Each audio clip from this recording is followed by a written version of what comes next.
Let's talk about 5 purchasing errors that everybody makes. My name is Richard Greenane. I'm a co-founder with Procurement Express. We've helped hundreds of companies safely spend billions of dollars, and we do that every year. So let's start. Number 1, having a single buyer for something is a bad idea. In procurement, we talk about the 4 eyes, and we don't mean eyes as in letters, we mean eyes. And that means that you have more than one person, so at least 2 people looking at a purchase. That might be somebody that goes out and sources something and then goes to purchase it and gets approval from somebody else to do it. Or it might be 2 people just simply working together. But it's a good idea not to have a single buyer, because if they make mistakes, then they don't spot them. Number 2, you need to account for what we call TCO, or total cost of ownership.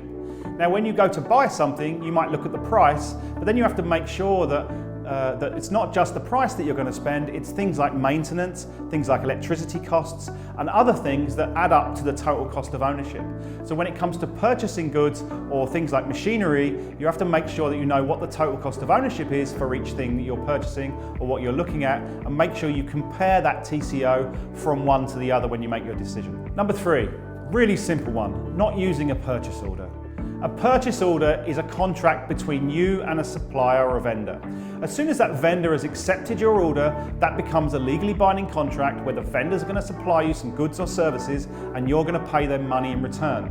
If you don't have a purchase order, you don't have a contract, and it's a great idea to have that contract there just in case anything goes wrong. Number 4, forgetting to include shipping and customs costs. Another very easy one to do. We see that happen all the time in Procurement Express, where somebody is buying something very large. Maybe it's $100,000 worth of machinery. It goes through a large approval process, and it always goes up to the CEO level. The CEO approves it, and then when the invoice comes in, everybody's forgotten the $1,000 worth of shipping that needed to be added. So everybody wants the machine, but it's costing $1,000 more than it did before.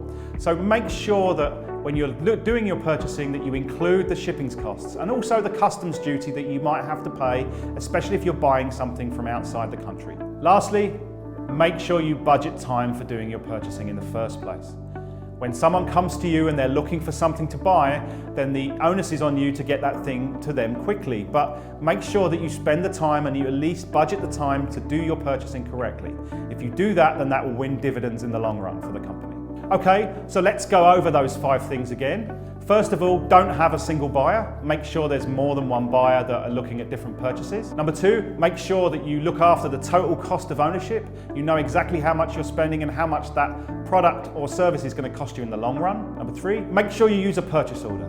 It's a legally binding contract between you and a vendor once the vendor accepts that purchase order, so make sure you use it. Number 4, remember the shipping and customs costs. They're extra costs that get added on at the end of a transaction sometimes, and if you don't remember them, then you haven't included them in terms of the pricing for that product. Lastly, make sure you budget time to do your purchasing in the first place. Budgeting time to do that will always win you extra dividends in the future. So if you like those 5 tips, we've written a book all about purchasing and other things. It's well worth going to. Go to book.procurementexpress.com. You'll be able to download a free chapter of the book, and that book will be available for sale as well.